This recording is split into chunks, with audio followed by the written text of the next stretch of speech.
Ever since I was young, I've been obsessed with horror films and scary stories and whatnot. When I was 3, I would literally hide behind doors when I was in a room alone and practice my evil laugh. That's a true story, mind you. I would wait all year for Halloween since all the kids' channels ran the Halloween specials. I'd watch Cyber Chase and Fetch with Rough Ruffman and even Dragon Tales, and I would always record the specials on VHS tapes and loop them until the tapes ran out. Like, they would turn into dust. I have a lot of memories watching spooky stuff with my family, so I have a couple favorites listed down for you. Before I begin, I need to address that I've removed the obvious movies and shows here. No Beetlejuice, no Nightmare Before Christmas, no Halloween. You already know this is good. Like, I'm making this list for you to discover stuff instead of like reaffirming your opinions, okay? So like, a lot of these you probably haven't heard of. If you have heard of a few, good for you. Also, it's worth noting that items 10 through 2 are kind of just thrown together. It's not like number 8 is inherently worse than number 4. It is not a ranked list, except for number 1. So we're gonna climb through these together. This is all building up to number 1. Number 1 is better than all of them, okay? Also, some mild spoilers will be explored through some of these, so if you find a movie or show that looks kind of interesting, just skip the segment. All the timestamps are in the description, so you don't have to just stop watching completely. So slip on your ghost onesie and mix the candy corn with the popcorn, which is really good, by the way, because we're about to start digging in right now with number 10. In the 8th grade, I got foot surgery on Halloween, and it sucked. It was painful, it was bloody, and it was gross, and I pretty much cried the whole day because I was so mad that the day had been ripped away from me. I couldn't walk, I couldn't answer the front door or anything. I just stared out the window and watched all the other kids have a lot of fun. Some of my mom's friends lent us a DVD for The Frighteners, and we watched it, and it was probably the best part of that Halloween. For a movie to be so absurd, entertaining, and funny that it makes me laugh after being miserable for the whole day, I gotta give it props. I actually don't remember anything from it though, other than the fact that I enjoyed it when I was 14 years old. It has good audience ratings and bad critical reviews, so that's how you know it's a fun movie. I mean, Hook with Robin Williams had the exact same thing going on, and that movie was awesome. If you are ever immobile on a couch wallowing in your own pain and suffering, I would really recommend this one. Number 9! This movie just came out like a month or 2 ago as of the time of making this video, and I loved everything about it. The writing, the acting, the cinematography, the horrific violence against children. It was everything that I wanted it to be, being just true enough to the original to satisfy fans of the novels while still being accessible for new audiences. When I initially saw this movie, we saw it in D-box seats in the theater. That meant that the chairs rocked and moved, which was a totally different experience. Not only were the jump scares loud, they practically threw you around, adding a whole new level of suspense to the experience. Hopefully it'll be remembered as a classic someday. And quit lying to yourself, the 2017 version is worlds better than the 90s one.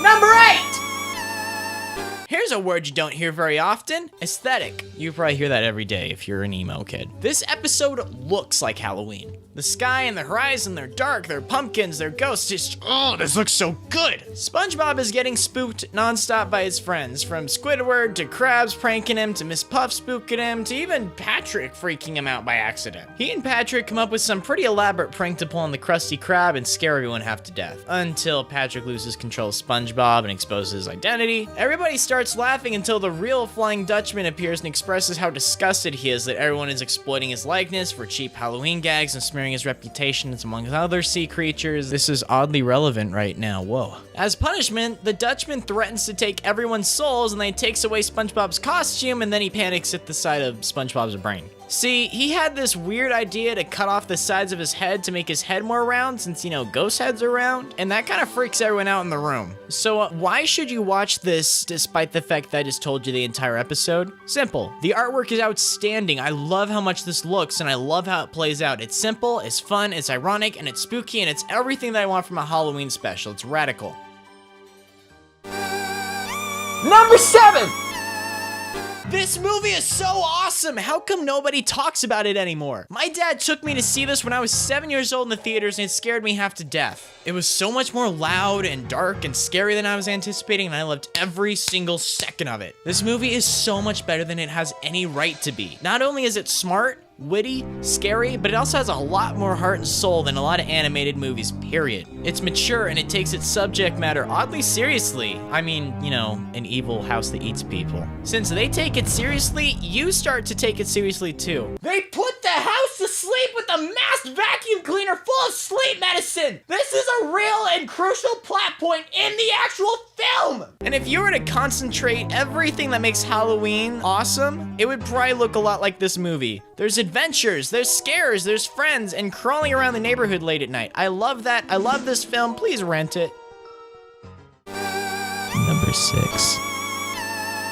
What? Why is Diary of a Wimpy Kid on this list? It's not scary one bit. Yeah, no duh. It's just about a suburban kid trying to navigate the 6th grade, and it's wonderful. One of my favorite family movies by a long shot. This movie's on the list because the Halloween segment in it is incredible. I adore it. Frank hides on the roof and throws a garbage can full of water on the trick-or-treaters. Rowley's mom made him a costume. Roderick scares Greg with an urban legend about Devil Worshipper Woods. Oh, it's so funny. It is suburban goodness, which is going to be a recurring theme in this list, by the way, because I love those vibes, because that's what I grew up with. All of my Halloween memories are about exploring neighborhoods and pranks and shenanigans and stories about the local culture. This segment of the movie captures it perfectly. I love it. I love this movie. I love this book. Do yourself a favor and check it out.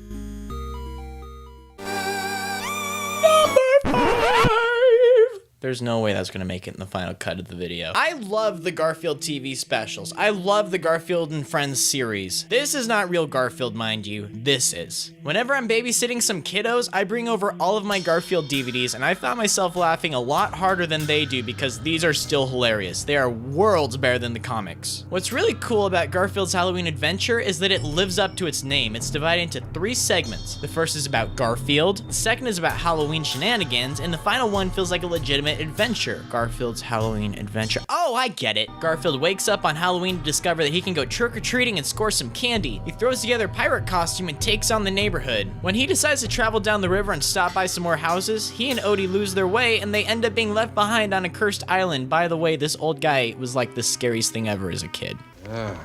This is more like it. Remember that comment about suburban goodness I made like 3 seconds ago? That's still relevant. This looks wonderful, and it has like a great pumpkin vibe about it. It's great, and it's one of my all-time favorites. Number 4! Do you remember Alvin and the Chipmunks? Not this, but this! This is real Alvin and the Chipmunks, and I love these. These were so much fun as a kid, and Alvin and the Chipmunks Meet the Wolfman was like my favorite Chipmunks movie. My favorite genre in film has to be called 80s Strange Invaders. I just made that up right now. Neighborhood kids band together in a small town and deal with an alien or a monster or some other villain. Movies like Goonies, Super 8, Stranger Things, Gremlins, The Monster Squad, E.T., Midnight Special, just, such good movies. It's like a weirdly specific classification, but like, it totally exists. These movies are a lot of fun because they remind me of being a kid again. And there's always an even mix of action, effects, and spooks too. I think that's why I enjoyed 2017's It so much. That counts as like an 80s Strange Invader movie, by the way. Alvin and the Chipmunks Meet the Wolfman is kind of like a Strange Invaders film in a way. It's packed to the brim with a lot of adventure, silly October vibes, and just, heck, it's so nostalgic. Like, the Wolfman moves next door, that's awesome. And now Theodore's a werewolf? What? Alright, so if he's like half human, half chipmunk, half werewolf, that's 150% what the heck, dude.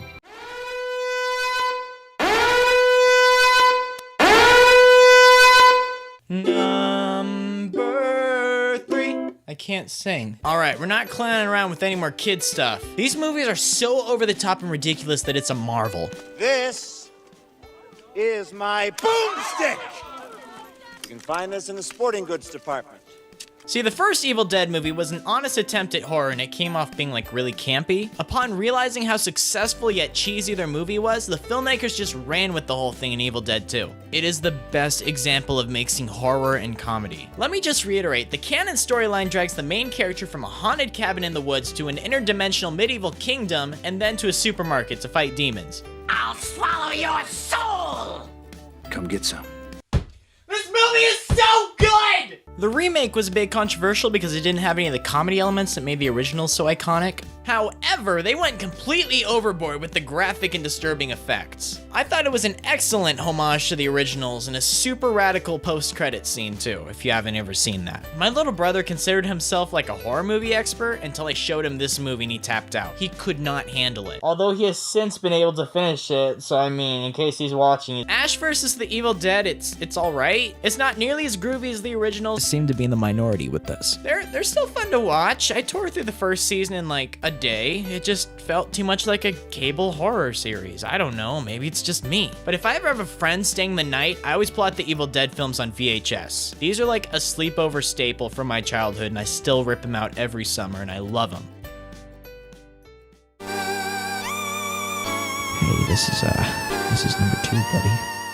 The Addams Family movie, excellent. The Addams Family values, stupendous, flawless, excellent. They took everything that was already good about the great Addams Family movie and they just tripled it for the sequel. This movie is so funny, it's so clever, it's so witty, and it's so iconic that I consider it one of my favorite films of all time. Make this official. I want the Blu-ray copy in my coffin when they bury me in case Eternal Oblivion has like an entertainment center, because I can sit through this puppy over and over and over and over. And so let's just look back on all the Halloween films and decipher what was so great about them and why I'm picking my number 1 spot. In case it's not apparent, I love suburban adventure vibes, I like camaraderie with kids hunting down ghouls, a good art direction is super important to me. What film could possibly encapsulate all these qualities? It's this one, it's really good. Directed by Michael Dowtry, I don't know, he even made Krampus. Trick or Treat is the ultimate Halloween movie. It is a tradition in my house. I even watch it during July when I'm feeling nostalgic for spooky season again. It's like a horror version of Pulp Fiction. It has intertwining narratives and they influence one another. There are a ton of horror tropes that are explored in this movie and it's hilarious. Slasher, strange invaders, home invasion. Did I mention that I adore Trick or Treat? This movie is so clever, it's so ironic, while simultaneously having some pretty shocking and horrific imagery, particularly directed towards children. Like, a lot of kids die horribly in this movie. And oh my god, look at that art direction! This dude gets Halloween. This is what it looks like.